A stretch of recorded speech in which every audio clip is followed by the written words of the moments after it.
மகாத்மா காந்தி என்ற ஒற்றை மனிதனே போதும்னு, அந்த ஒற்றை நாடி ஒற்றை மனிதனே போதும் சொன்னாங்கல்ல. உண்மையாக நல்ல செய்தி அது. தாழ்வுற்று வறுமை மிஞ்சி விடுதலை தவறி கட்டு பாழ்பட்டு நின்றதாம் ஓர் பாரத தேசம் தன்னை வாழ்விக்க வந்த காந்தி மகாத்மா. எவ்வளோ பெரிய விஷயம். அவர் தானே போனார். அதே வட்டவேஜ மாநாட்டுக்கு போறார் இங்கிலாந்துக்கு. நான் இங்கிலாந்தில் 15 நாள் சுத்தினேன். வட்டமேஜை மாநாட்டுக்கு போறாரு. போறதுக்கு நாளைக்கு வட்டமேஜை மாநாடு. முதல் நாளே போறார் சார். தங்கன இடத்துல இருந்து அந்த இடத்துக்கு போறாரு. எவ்வளவு அனுபவம். தங்கன இடத்துல இருந்து அந்த இடத்துக்கு போறாரு. 10 மணிக்கு மாநாடு தொடங்குதுன்னா இங்கிருந்து புறப்பட்டு அங்கே போய் சேர்றதுக்கு எவ்வளவு நேரம் ஆகும்ன்றதை கணக்கிடுவதற்காக முன்னாடி போய் பார்க்கிறார் சார். எவ்வளவு பிளானிங். ஆனால் அங்கே இருந்த கேட்ல இந்த செக்யூரிட்டி கேட்டான், நீங்க தான் மிஸ்டர் காந்தியோ? ஆமாம். பார்த்தா வத்தலும் தொத்தலமா இருக்கிற. நாளைக்கு மாநாட்டில் கூட கலந்துக்க முடியாது போல நிலையில் இருக்கிற. ஒருவேளை பொட்டுன்னு இப்பயே போயிட்டீங்கன்னா உன்னை இங்கிலாந்தில் புதைக்கிறதா இந்தியாவில் புதைக்கிறதான்னு கேட்டான். காந்தி புன்னகையோடு சொன்னார். காந்தி புன்னகையோடு சொன்னார். அவருக்கு எப்பயும் புன்னகை தான் இல்லையா? பொக்கவாய் புன்னகை. அந்த புன்னகையை வெல்கிற புன்னகை யாருக்குமே வராதையா. அப்படிப்பட்ட ஒரு புன்னகை. அன்னை தெரசாவினுடைய சுருக்கம் வாய்ந்த முகம்தான் பேரழகு. பொக்கைவாய் புன்னகை தான் உலகத்தையே ஜெயித்த பேரழகு. இல்லை, நம்ம விளம்பரத்துக்கு வர்றதெல்லாம் அழகுன்றோம். பேரழகு. ஒன்று தெரிஞ்சுக்கணும் சார், காந்தியை நமக்கு கற்றுக் கொடுக்குறாரு. 5 ரூபா நோட்டை பாருங்கள், 50 ரூபா நோட்டை பாருங்கள், 100 ரூபா நோட்டை பாருங்கள், 500 ரூபா நோட்டை பாருங்கள். காந்தி படம் எல்லாத்துலேயும் சிரிப்பார். 5 ரூபாயிலும் அதே சிரிப்பு தான், 50லேயும் அதே சிரிப்பு தான், 100லேயும் அதே சிரிப்பு தான், 500ல அதே சிரிப்பு தான். எல்லா ரூபாயிலும் ஒரே மாதிரி தான் சிரிக்கிறார். நாம தான் ரூபாய்க்கு தகுந்த மாதிரி சிரிக்கிறோம். உண்மையா இல்லையா? எவ்வளோ பெரிய பாடம். வத்தலம் தொத்தலமா இருக்கிற நீ இன்னைக்கே போயிட்டீனாக்க நீ எங்க என்ன ஆகுறது? இங்கிலாந்தில் புதைக்கிறதா இந்தியாவுக்கு கொண்டு போறதான்னார். காந்தி சொன்னார், என்னை இங்கிலாந்திலே புதைங்க. ஏன் உனக்கு இந்திய தேசப்பற்று இல்லையா? அப்படி இல்லை. 200 ஆண்டுகள் பாரத பூமியை அடிமைப்படுத்தி கொண்டு ஆண்டு கொண்டிருக்கிறவனுடைய ஒருவனுடைய மண்ணிலே ஒரு இந்தியன் 6 அடி நிலத்தை நிரந்தரமாக ஆள்கிறான் என்ற சரித்திரம் உலகம் பேசட்டும். எவ்வளவு மன உறுதி, எவ்வளவு பெரிய பெருமை. சாதாரண இதெல்லாம் படிக்கணும், இதெல்லாம் தெரிஞ்சுக்கணும். நம்ம புத்தகத்தில் இதெல்லாம் எழுதலையே. இந்த பாவம் பிள்ளைங்க எல்லாம் மனப்பாட பகுதி பண்ணியே போய் மார்க் எழுதி அதோட மறந்துடுறோம். நிறைய விஷயங்கள் தெரியலையே சார். காந்தியை பற்றி அவனுக்கு தெரியலையே சார், முழுசாக தெரியலையே. இன்னமும் சுதந்திரம் வாங்கி கொடுத்தாரு மட்டும்தான் தெரியுது. உலக நாடுகளில் சார் நாம் அவருக்கு சிலை வைக்கிறதுக்கு முந்தைய உலக நாடுகளில் சிலை வச்சான் சார். முத உலக நாடுகளில் தான் சிலை வைச்சாங்க. நெல்சன் மண்டேலாவுக்கு குரு அவர். எத்தனை பிள்ளைகளுக்கு தெரியும்? சினிமாவில் நடித்தாதான் தெரியுதுன்ற அளவுக்கு நிலைமை மாறி கிடக்குது, வேறுபட்டு கிடக்குது. வருத்தத்தோடு சொல்கிறேன். நடந்து காட்டியவர்களை மறந்துவிட்டு நடித்து கொண்டிருப்பவர்களின் நினைவில் சுமக்கிற ஒரு அவலமான காலத்தில் இன்றைய இளைய சமுதாயம் பயணிக்கிறது என்றால் மடைமாற்றம் செய்ய வேண்டிய பெரிய பொறுப்பு நம்மகிட்ட இருக்கு. அதில் வாசிக்கிறது புத்தகம், நல்ல புத்தகங்களை வாங்கி கொடுங்க சார். நிறைய புத்தகங்கள். தமிழறிவு மணியன் அழகான புத்தகங்கள்லாம் எழுதியிருக்கார். தாய் மண்ணே வணக்கம், ஊருக்கு நல்லது சொல்வேன். திமு அப்துல் காதர் மின்னல் திரிகள் கவிதை நூல். ஏராளமான நூல்கள் இருக்கு சார், ஏராளமான நூல்கள் இருக்கு. ஒரு சக்தி வாய்ந்த ஒரு மனிதனை உருவாக்குகிற வல்லமை. ஏன் அக்னி சிறகுகள் நான் வணங்குகிற இதய தெய்வம் மேதக அப்துல் கலாம் அவர்களுடைய படைப்பு. எல்லாத்தையும் படிக்கணும் சார். நல்ல நூல்களை வாங்கி வாசிக்க கற்றுக்கணும். அறிவுரை சொல்லக்கூடாது, ஆனால் அன்பாக அரவணைச்சிட்டு போகணும். அதனால் வாழ்க்கையில் எவ்வளவு நெளிவு சுழிவுகள் இதெல்லாம் தெரிஞ்சிட்டா தான் லைஃப். அதாவது பணம் சம்பாதிக்கலாம். பணத்தை சம்பாதிக்கிற வழிகள் ஏராளமாக இருக்கிறது. ஆனால் பிறருடைய மனதை சம்பாதிக்கிற வழிகளைத்தான் நாம் இன்னும் கற்கலைன்றது தான் என்னுடைய ஆதங்கமே. நிறைய படிக்கணும், நிறைய தெரிஞ்சுக்கணும் சார். நிறைய விஷயங்கள் தெரிஞ்சுக்கணும். நிறைய பேருக்கு இருக்கு, இன்னும் அவன் பணக்காரன் ஆகிட்டான், இவன் பணக்காரட்டான், நான் இன்னும் ஆகலையே சார். நீங்கள் நிறைய பேர்கிட்ட பேசணும். பேசினாதான் சில உண்மைகள் நமக்கே தெரியும். ஒருத்தர் ஹாஸ்பிட்டலுக்கு அட்மிட் ஆகி 3 பிளாக், அவருக்கு 3 பிளாக்குக்கு 4 lakhs ஃபீஸு. ஃபீஸ் கட்டிட்டு வெளியில் வந்தார். ஃபீஸ் கட்டணுங்கன்னாங்க. அவர் அழுதார். டாக்டரே கேட்டார், அழாதீங்க ஐயா, இப்போ தான் ஆப்ரேஷன் பண்ணியிருக்கு, அழாதீங்க. ஒருவேளை ஃபீஸை குறைக்கணுமா, அதிகமாக இருக்குதுன்னு நினைக்கிறீங்களா, ஃபீல் பண்ணுறீங்க? அதெல்லாம் இல்லைங்க, அதெல்லாம் இல்லை. பின்ன ஏன் அழற? 70 வயசில் ஒரு 3 பிளாக்குக்கு 4 லட்சம் ரூபாய் நீங்கள் வாங்குறீங்களே, இந்த 69 வயசு வரைக்கும் எந்த பிளாக்கும் இல்லாமல் ஒருத்தன் என்னை பாதுகாத்தானே, அந்த கடவுளுக்கு நான் எவ்வளவு ஃபீஸ் கட்டணும்னு நான் நினச்சி பார்த்தேன் சார். அதனால தான் நான் கண்ணீர் விட்டேன்னு சொன்னான். பார்த்தீங்களா, இதுதான் நாம் கல்லாதது, நம்ம படிக்காதது. இது படித்த அனுபவம் பெறுகிறவர்களிடத்திலிருந்து பெறக்கூடிய மிகப்பெரிய அற்புதம். நிறைய விஷயங்கள் இருக்குது சார். நமக்கு எங்கள் நாளெலாம் கிராமத்தில் பிறந்து வளர்ந்த, விழுப்புரம் மாவட்டத்தில் பனமலைப்பேட்டைன்ற ஒரு கிராமத்தில் பிறந்து வளர்ந்த, எங்கள் ஊரில் சொல்லுவான் சார், போகிறவங்க நான் காதால் கேட்டிருக்கேன், ஏய் தலைகால் தெரியாமல் ஆடாத, ஒழுங்காரு. அது என்ன தலைகால் தெரியாமல் ஆடுறது? அதில் எவ்வளவு பெரிய படிப்பு இருக்குது, அனுபவ படிப்பு முத்திரை இருக்குது தெரியுமா? ஏன் மகாபாரதத்தில் சொல்லப்பட்ட மிகப்பெரிய மகத்துவமான உண்மை அந்த ஒரு சின்ன வார்த்தையில் இருக்குயா. வருகிற பாரத போரில் நாங்கள் வெற்றி பெற வேண்டும் என்பதற்காக துவாரகையில் இருக்கக்கூடிய கண்ணபெருமானை துணைக்கு அழைப்பதற்கு அர்ஜுனன் வருகிறான். அவன் நேரா வந்து அவருடைய படுத்து கொண்டிருந்த கட்டில பாதத்தில் உட்கார்ந்தான், கால் பக்கம் உட்கார்ந்தான். செல்வச் செருக்கு மிக்க துரியோதனன் அவரை படைத்துணைக்கு அழைக்க வந்த போது தலைப்பக்கம் உட்கார்ந்தான். நம்ம இயல்பா எங்க பார்ப்போம், எழுந்த உடனே அப்படி எழுந்த உடனே கால் பக்கம் பார்த்தாரு. அவர் ஏற்கனவே தூங்கல, அவரு போய் தூக்கம், அது சும்மா தூங்குற மாதிரி நடிக்கிறாரு. எழுந்து பார்த்தார், பாதத்தும் பக்கத்தில் கால் பக்கம் அர்ஜுன் உட்கார்ந்தான். அர்ஜுனா, என்ன நோக்கமா காலையில் வந்திருக்கிற? வருகிற பாரத யுத்தத்தில் நாங்கள் வெற்றி பெறுவதற்கு எங்களுக்கு நீ துணையாக வர வேண்டும், ஓம் அப்படின்னாரு. முடிச்சிட்டார். திரும்பினார் துரியோதன. துரியோதனா, நீ வந்த நோக்கம் உங்களை தான் கூப்பிடலான்னு வந்த, நீங்கள் அவனுக்கு உறுதி கொடுத்துட்டீங்க. இப்போ நீ உங்களுடைய படைகளை எல்லாம் எனக்கு கொடு. கண்ணா, உன்னுடைய படைகளை எனக்கு கொடு. படைத்தவனை அர்ஜுனன் கேட்டான், படைகளை துரியோதனன் கேட்டான்.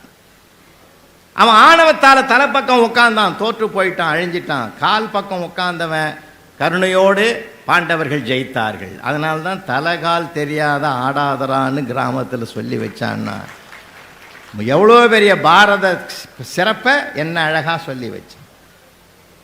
எவ்வளோ விஷயங்கள் அழகாக சொன்னாங்க. கணவனுக்கு மனைவிக்கு எல்லாம் ஒரு ஒற்றுமையெல்லாம் சொன்னாங்க. வாழ்க்கை பிணைப்புகள், எவ்வளோ அனுபவங்கள் சார். 25வது வெள்ளி விழா கொண்டாடுறாங்க. வெள்ளி விழா கொண்டாடும் போது சில பேருக்கு நிருபர்கள் கேட்பான் தெரியுமா, கணவன் மனைவியும் கேட்குறது முதல் கேள்வியாக தான், உங்களுக்குள்ளே எத்தனை தடவை சண்டை வந்துக்குது, வரலன்னா இவன் மூட்டி விட்ருவான் போலுக்குது, எத்தனை தடவை சண்டை வந்துக்குது. அதுக்கு அந்த அம்மா சொல்லிச்சு, ஒரே ஒரு சண்டை தான் 30 வருஷத்தில். சபாஷ், 30 வருஷத்தில் ஒரே சண்டை தானா? அவன் சொன்னான், அதுவே இன்னும் முடியலையா.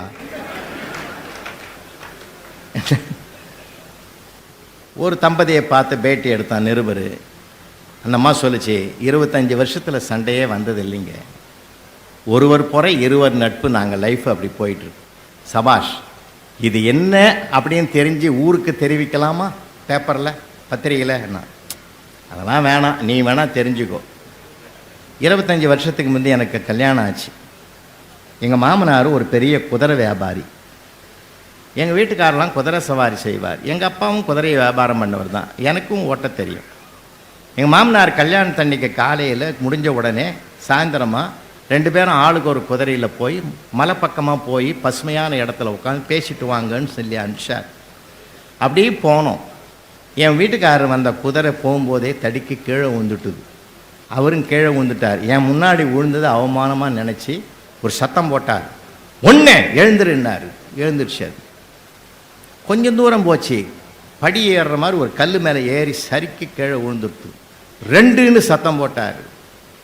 3வது அப்படி சுற்றி வரும்போது மிரண்டு போய் அதுவும் விழுந்து அவரும் விழுந்து அவர் மேலே அது விழுந்தது. கோவப்பட்டான் அந்த ஆளு. பாக்கெட்டில் வச்சிருந்த ரிவால்வர் எடுத்து 3 அப்படின்னு சொல்லி சுட்டுவிட்டார். குதிரை செத்து போச்சு.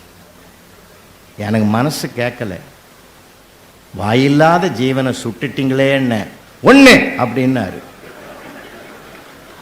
25 வருஷமா 2ன்னு சொல்லாத அளவுக்கு நான் மௌனமாக போயிருந்தேன். அதனால் என் லைஃப் நிம்மதியாக இருக்குதுன்னு சொல்லி அவங்களுக்குள்ள அவ்வளோ பெரிய விஷயம் இருக்குதுன்னு தெரியுமா யாருக்காது? சார் ஒவ்வொருத்தரும் உள்ளுக்குள்ளே இருக்குது. நான்லாம் நிறைய பேர் கேட்குறதே கிடையாது. நீங்களா எவ்வளோ பேர் நாங்கிட்ட மாட்டின்னுக்கிறேங்க. ஒரு பையனை அன்றைக்கி கேட்டேன், என்ன தம்பி நீ எந்தடா சாமியை கும்பிடுவேன்னு? கல்யாணத்துக்கு முன்னாடியா கல்யாணத்துக்கு பின்னாடியானா? ஓ கிபி கிமு மாதிரி அதில் ஒரு வரலாறு இருக்கு அவளுக்குது. கல்யாணத்துக்கு முன்னாடி தான் சொல்லன்னா முருகனை தான் நான் கும்பிடுவேன்னா. இப்போ கல்யாணத்துக்கு பிறகுடாண்ணா கும்பிடாது சாமியே இல்லைடான்னா. ஏன்னா அப்போ ஏன்டா அவன் வேதனையை கிளறி விட்டோன்ற மாதிரி ஆகிப்போச்சு. மனிதர்களை படிக்கணும் சார். புத்தகங்களை படிக்கிறது ஒரு பக்கம், மனிதர்களை படிக்கணும் சார். எவ்வளோ பேர் மனிதர்கள் நல்லது கெட்டது 4 இடத்துல போனால் தான் தெரியும்னா பார்த்தீங்களா? எவ்வளவும் எல்லாமே மனிதனை நோக்கி பயணங்கள் நிறையா இருக்குது சார். அது இன்றைக்கி அறிவியல் வளர்ந்துட்ட காலம் ரொம்ப கஷ்டமாக இருக்குது. இது எங்கே தான் போய் முடியுமோன்னு எனக்கே தெரியல சார். நடுராத்திரி 12:30 மணிக்கு ஒரு அம்மா எழுந்து மேக்கப் பண்ணுது சார். பவுடர் அடிக்குது, மை வைக்குது, பொட்டு வைக்குது, நகையெல்லாம் போடுது. அவன் அந்நேரத்தில் ஏந்து உக்காந்துனே, ஏய் இது அநியாயமாக தெரியல, அக்கிரமம் பண்ணுறிய, இந்த நேரத்தில் உனக்கு எதுக்கு மேக்கப்பு? யார் கேட்டான்? வாய மூடு. நானே செல்லில் ஃபேஸ் லாக்கை வச்சுவிட்டு அது ஓப்பன் ஆக மாட்டேன்னுது, அவஸ்தைப்படுறேன். அது மேக்கப் பண்ணாதான் ஓப்பன் ஆகும் போலகுது. அதனால தான் நான் பண்ணி கிடக்கிறேன், நீ அது புரியாமல் பேசுகிறேன்னு. அவன் சிரிச்சிக்கினே படுத்தான் சார். அந்த அம்மா கேட்குது, எதுக்கு நீ சிரிக்கிற? அதெல்லாம் ஒன்றும் இல்லை, செல்லுக்கே ஒரிஜினல் மூஞ்சி பிடிக்கல. நான் ஒரு 10 வருஷமாக உங்கள்கிட்ட குடும்பம் பண்ணுறேன், கொஞ்சம் யோசனை பண்ணி பாரு. இன்னைக்கு எல்லாம் அறிவியல் உலகம். ஏன் தெரியுமா? பெரியவங்கள்லாம் நாமெல்லாம் புண்ணியம் பண்ணவங்கய்யா, உறவுகள் மத்தியில் வளர்ந்தோம். இன்றைக்கி இருக்கிற பிள்ளைங்க பாவையா கருவிகள் மத்தியில் ஆப்பிட்டுட்டு திணறாயா. அவன் திருமண இடமெல்லாம் கருவிதாயா, அவனுக்கு திருமண இடம்லாம் கருவிதாயா. எத்தனை பேர் பொய் முகங்கள். அன்றைக்கி ஒருத்தன் தாம்பரத்தில் செல்லு வச்சுன்னு சொல்கிறான் சார். அண்ணா நான் எப்படி நான் வர முடியும்? நான் தர்மபுரி இருக்கிறேன். அட சண்டால போய், டேய் நீ வந்து இதில் இருக்கிறடா, தாம்பரத்தில் இருக்கிறடா. தாம்பரத்தில் இருக்கிற தர்மபுரின்றான் சார். நியாயமா தர்மமா? சிந்தனை பண்ணி பார்க்கணும். அன்புக்குரியவர்களே, நிறைய விஷயம் இருக்குது. உணர்ச்சி வசப்பட்டு பேசப்படாது எப்பயுமே, மன்னிக்கணும் இல்லையா? உணர்ச்சி வசப்படும் மனிதன் உணர்ச்சி வசப்படுவான். ஆனால் உணர்ச்சி வசப்பட்டால் உண்மையை தான் பார்க்கணும். உண்மை தெரியாது பல நேரங்களில். உணர்ச்சி வசப்படும் போது நம்ம உணர்ச்சிகளை அடக்கணும். அழகா அதுதான் ஒரு இலக்கியம் நமக்கு எடுத்து கற்பிக்குது.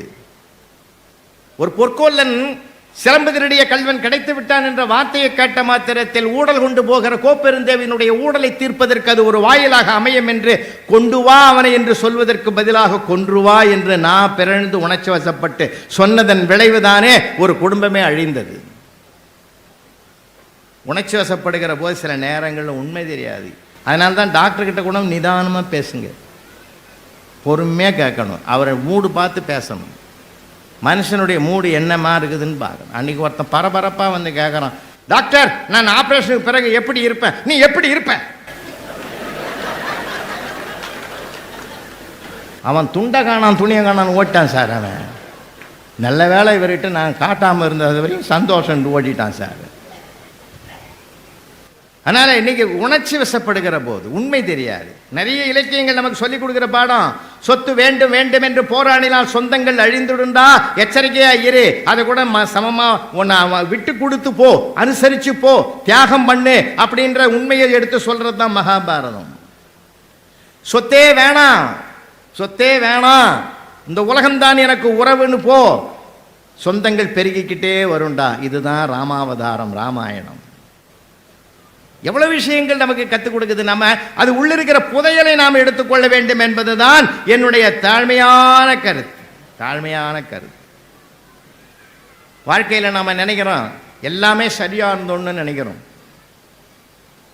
நம்ம முன்னோர்கள் வாழ்ந்து அழகான வாழ்க்கையை நம்ம கையில் கொடுத்துருக்காங்க சார். நீங்கள் எந்த மண்ணிலையும் இல்லாத அன்பு, அது அருள், கருணை, இரக்கம், இறைபக்தி எல்லாம் நம்ம மண்ணில் தான் சார் இருக்குது. அதனால தான் பாரதி ஒரு அருமையான பாட்டை மகிழ்ந்து மகிழ்ந்து பாடினான். எந்தையும் தாயும் மகிழ்ந்து குலாவி இருந்தது மின்னாடே, அதன் முந்தையர் 1000 ஆண்டுகள் வாழ்ந்து முடிந்தது மின்னாடே. அவன் எப்படி வாழ்ந்தான்? மகிழ்ந்து குலாவி. இன்னைக்கு நம்ம வீட்டில் அது இல்லையே. ஒரு வீட்டுக்குள்ளே போகிறான் சார், 4 பேர் இருக்கிறான், 4 பேர் 4 செல்லை வச்சுக்கின்னு 4 திசையில் நின்று பேசுகிறான். அவன் பேசுகிறானே தவிர அவனுக்குள்ளே எவனும் பேசலை, என்னையும் எவனும் திரும்பி பார்க்கல. இந்த மாதிரி நிலைமை நெருக்கடி இன்றைக்கி நிறைய இடத்துல இருக்குது. இந்த கருவிகள் வந்த பிறகு நம்முடைய சிக்கல்கள் ஏகப்பட்டது இருக்குது சார், ஏகப்பட்டது இருக்குது. நாம் எல்லாமே நாமால முடியும்னு நம்ம நம்புகிறோம். நமக்கு மேலே ஒருவன் இருக்கிறான் என்பது தான் ஞானிகள் சொன்ன உண்மை. அது இயேசு பெருமானும் அதை தான் சொல்லுகிறார், பெருமானார் நபிகளும் அதை தான் சொல்லியிருக்கிறார் இல்லையா? பகவத்கீதையில் கண்ணனும் அதை தான் சொல்லியிருக்கார், திருவள்ளுவரும் அதை தான் சொல்றார். எல்லாத்துக்கும் மேலே ஒருவன் இருக்கான், அவன் இயக்குகிறான், நாம் இயங்குகிறோம். இந்த படிப்பினையை நாம் உணர்ந்துக்கிறோம். நிறைய பேருக்கு இப்போ இருக்கிற ஒரே ஒரு சிக்கல் என்ன சார், ஒரே மன கவலையாக இருக்குது சார், மனமே சரியில்லை. உடல் நோய்க்கு மருந்து உண்டு, மனநோய்க்கு மருந்து கிடையாது. ஆனால் திருவள்ளுவர் சொன்னார், மனக்கவலைக்கு மருந்து இருக்குடா, கவலைக்கு கவலைப்படாத, கவலைக்கு கவலைப்படாத, நடந்துதான் அதை ரசி. அதனால்தான் பாரதி சொன்ன இத்தனை கோடி இன்பம்னு சொன்னான். சார் 25 வருஷத்துக்கு முந்தைய நாங்கள் சிங்கப்பூருக்கு போயிருந்தோம். 3 பேர் ஒரு ரோடை இந்த இடத்துலேருந்து அந்த இடத்துக்கு கிராஸ் பண்ணி ஓடணும். அந்த பக்கமாக காரில் வந்தவர் இறங்கி ஓடி வந்து தமிழ்நாட்டு தங்கங்களா அப்படின்னு ஓடி வந்தார் கிட்ட. நான் சொன்னேன், பார்க்கல, பழகலை, பேசலை, பேர் கேட்கல, எப்படி தமிழ்நாட்டிலேருந்து வந்தோன்னு கண்டுபிடிச்சேன்னு. எந்த இடத்துல ரோடை கிராஸ் பண்ணக்கூடாதோ அங்கே வந்தீங்கன்னா அது நம்மளாக தாண்டா இருக்கும். நமக்குன்னு ஒரு விதிமீறல் அடையாளங்குது பற்றியா சார்? தேனாம்பேட்டை சிக்னலில் பார்க்குறேன், நான் டி நகர் போயிட்டு அப்படி திரும்பி வந்தேன்னா அங்கே தான் இருப்பேன். புருஷோத்தமன் என் பையன் ஸ்டூடெண்ட் அங்கே தான் இருக்கு, நான் டிராஃபிக் இன்ஸ்பெக்டர். அவன் அங்கே ஒரு 2 தடவை வரும்போது 2 நிகழ்ச்சியை பார்த்தேன் சார். 3 பசங்க ஹெல்மெட்டு போடாத வந்துட்டான், அவனை ஓரமாக நிறுத்திட்டார். அவங்கள விசாரிக்கிற நேரத்திலே ஒரு ஆள் ஒய்ஃபு உட்கார வச்சுக்கின்னு அவனும் போடலை ஹெல்மெட்டு, அந்த அம்மாவும் போடலை. பார்த்துட்டான், போயிட்டார் கான்ஸ்டபிள். அதில் ஒருத்தன் கேட்டான், என்ன சார் நியாயம், நாங்கள் 3 பசங்க ஏமாந்து போட்டோன்னு எங்களை பிடிச்சிட்டே, அந்த ஆள் தான் ஒய்ஃபும் போடல அவனும் போடல ஹெல்மெட்டு, அவனை போன்னு சொல்லிட்டியே சார். ஏய், அவன் ஏற்கனவே ஒரு பிரச்சனையோடு வரான், அவனுக்கு இன்னொரு பிரச்சனையை நான் கொடுக்கணுமா? அதில் ஒருத்தன் சொன்னான், சாருக்கும் பிரச்சனை போலக்குதுரா. அதனால் எவ்வளோ விஷயங்கள், வீதிகள், உலகம் நமக்கு கற்பிக்கிற பாடம் ஏராளம்.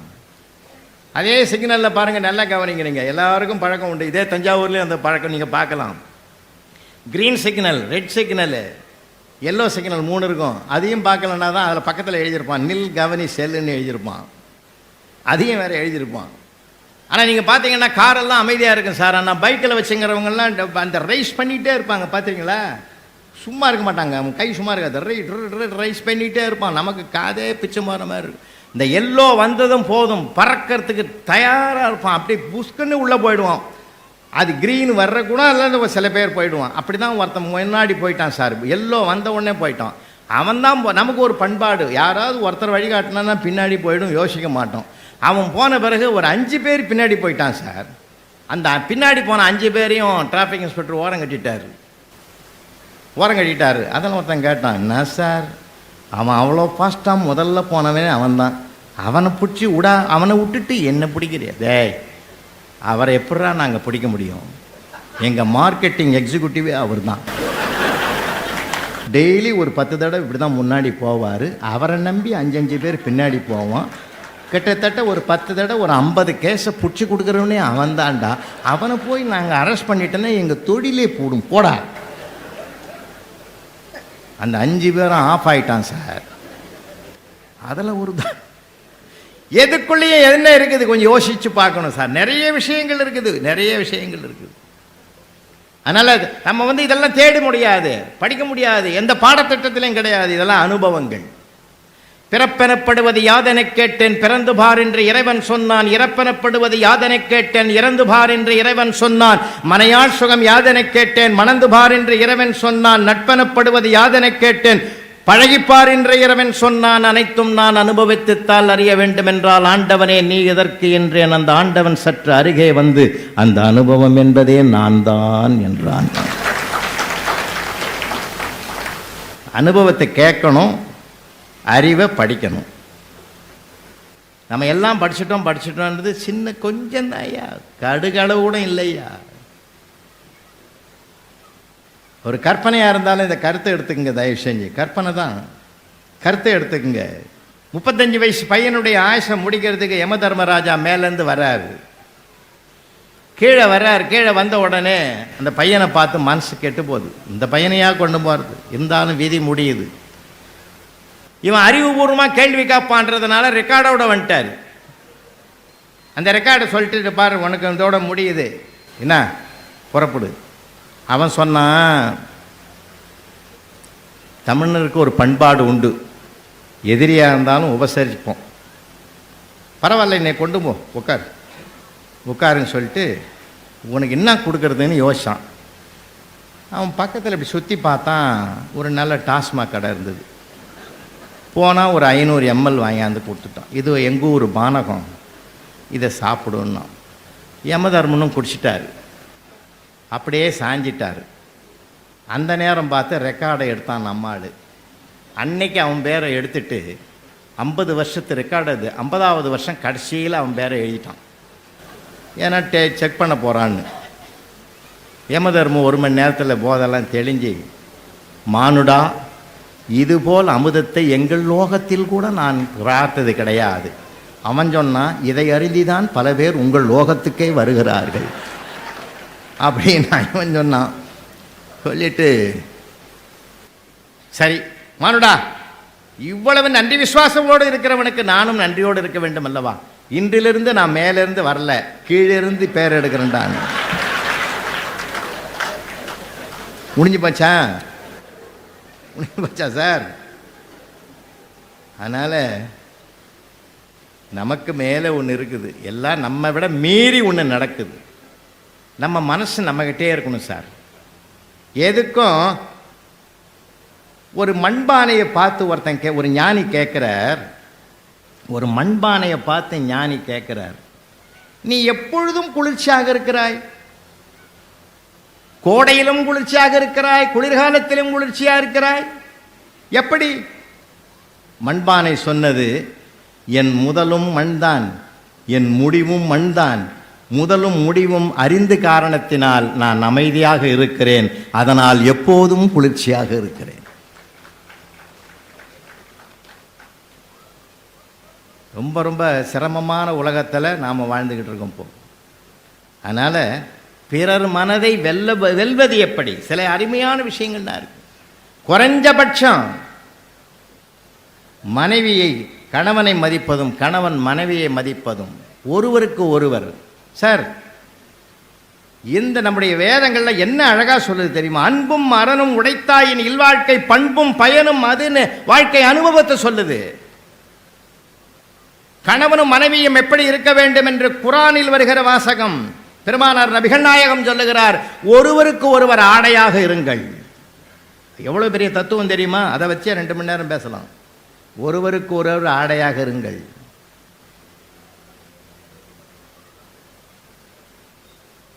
கணவன்மார்களே, உங்கள் மனைவிமாரிடத்தில் அன்பு கூறுங்கள், இயேசுநாதரும் திருச்சபையில் அப்படியே அன்பு கூறுகிறார் என்று பைபிளிலே இயேசு பெருமான் சொல்லுகிறார்.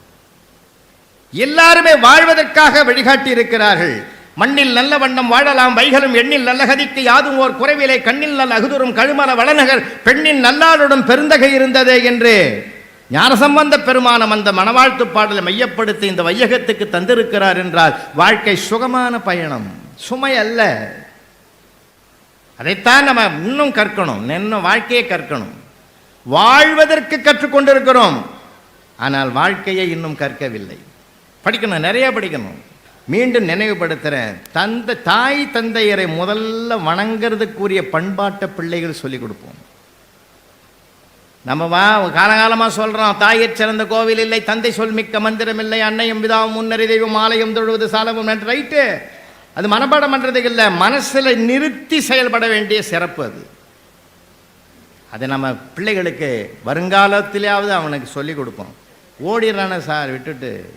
நான் இங்கே இருக்கிற சபையில் இருக்கிறவங்களுக்கு உங்களை கையெடுத்து வணங்கி கேட்குறேன், கோடி கோடியாக சம்பாதித்து கொடுக்கிற பிள்ளைகள் மற்றவர்களுக்கு வாய்த்து விட்டார்களே, இந்த பையன் என் கூடவே இருக்குதேன்னு வருத்தப்படாதீங்க. உங்கள் கூட இருக்கிற பிள்ளை தான் சார் கோடி கொடுத்தாலும் கிடைக்காத பிள்ளைன்னு சந்தோஷப்படுங்க. ஒரு மருந்து வாங்கியாந்து கொடுத்தான், மாத்திரை வாங்கியாந்து கொடுத்தான், அப்பா வேலைக்கு மாத்திரை போட்டையான்னு ஒரு பிள்ளை ஒரு பொண்ணை கேட்டால் அதை விட சொர்க்கம் உலகத்திலே இல்லையா. அதை விட சொர்க்கம். நான் பணத்தையா தின்ன போகிறோம்? பணத்தையா அள்ளி வாயில் போட்டுக்க போகிறோம்? அந்த அன்பான வார்த்தை. அதனால்தான் அருட்பிரகாச வள்ளலார் சொன்னார், அன்பெனும் பிடியில் அகப்படும் மலையேன்னார். அன்பு என்ற ஒன்றுக்கு ஆண்டவனே அடங்குவான் என்பதை எப்பொழுது நாம் கற்கப் போகிறோம்? அந்த அன்பு என்ற ஒன்றுக்குள் தான் அன்னையும் பிதாவும் விரும்புவார்கள் என்பதை பிள்ளைகளுக்கு கற்றுக் கொடுப்போம். வெறும் வெற்று அறிவை கொடுக்கிறோம், வெற்று அறிவை கொடுக்கிறோம். வெறும் காகிதத்தை சம்பாதிக்க கற்றுக் கொடுத்திருக்கிறோம். உறவுகளை சம்பாதிக்க சொல்லித் தருவோம்.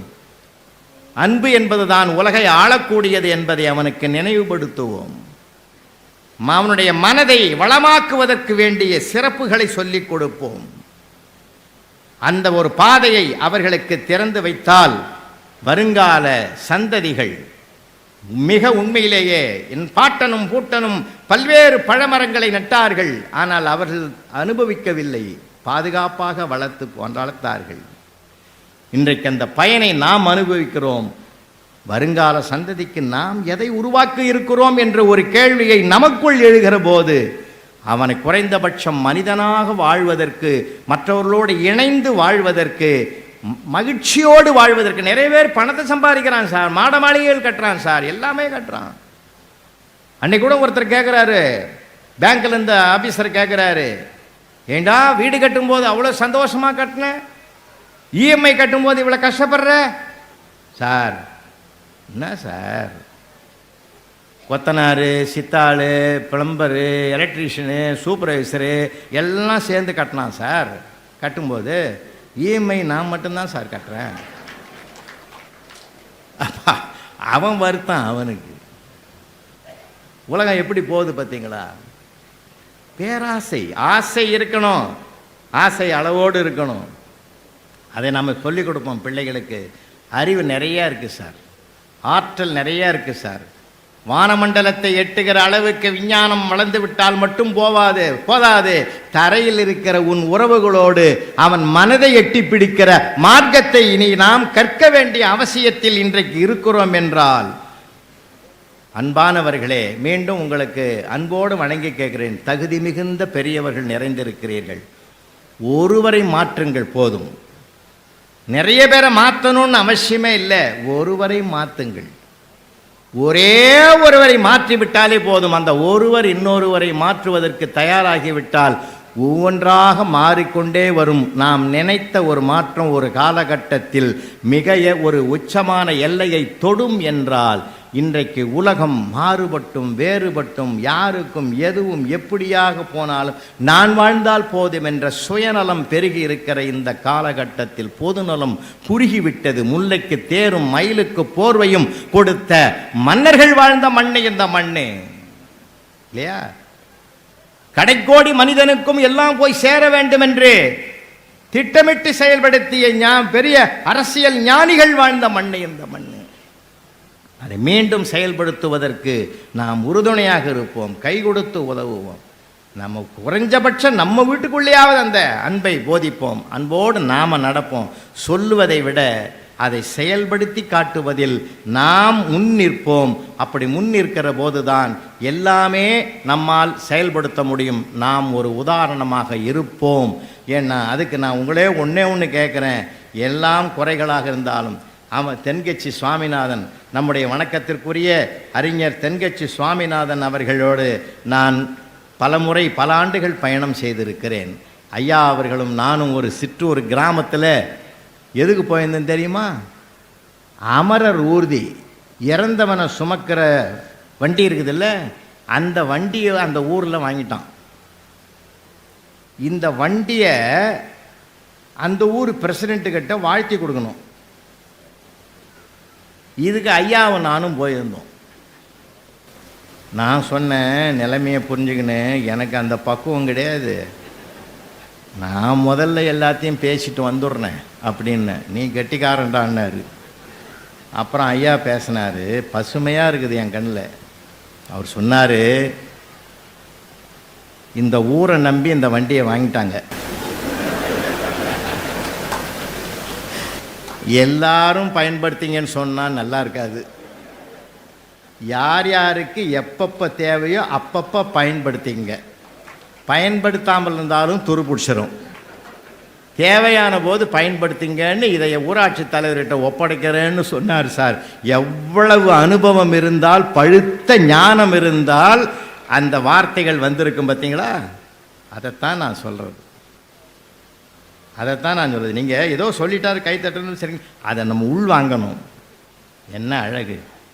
இறைவன் எதிலையும் கொட்டி வச்சிருக்கான் சார். உங்களை மறந்து சிரிப்பதற்கு உலகத்தில் ஆயிரம் இருக்குது. அது குறையா நிறையா, இவன் இப்படி செய்யலாமா, ஆராய்ச்சி பண்ணக்கூடாது. சிரிக்கிறதுக்கு எப்பயுமே ஆராய்ச்சி பண்ணக்கூடாது.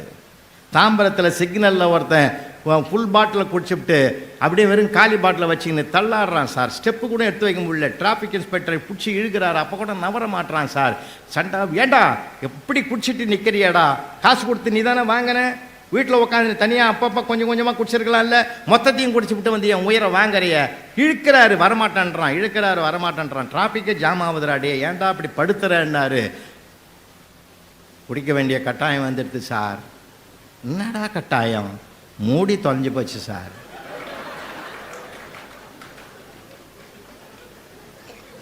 அவன் சொல்கிறதுல நியாயங்குது இல்லை. மூடி இருந்திருந்தால் அதை மூடி வச்சுருந்துருப்பான். அப்படியே வச்சா கீழே ஊற்றிக்கும். அதனால் பாதுகாப்பாக அவன் ஊற்றிக்கணும். மூடி தொலைஞ்சது நமக்கு சின்ன காரணம், ஆனால் அவனுக்கு அது பெரிய காரணம். உலகத்தில் ஒவ்வொருவருக்கும் ஒவ்வொரு காரணம் இருக்கிறது. அந்த காரணத்தை அறிந்தால் எந்த விதமான கசப்பும் வராது. நன்றி.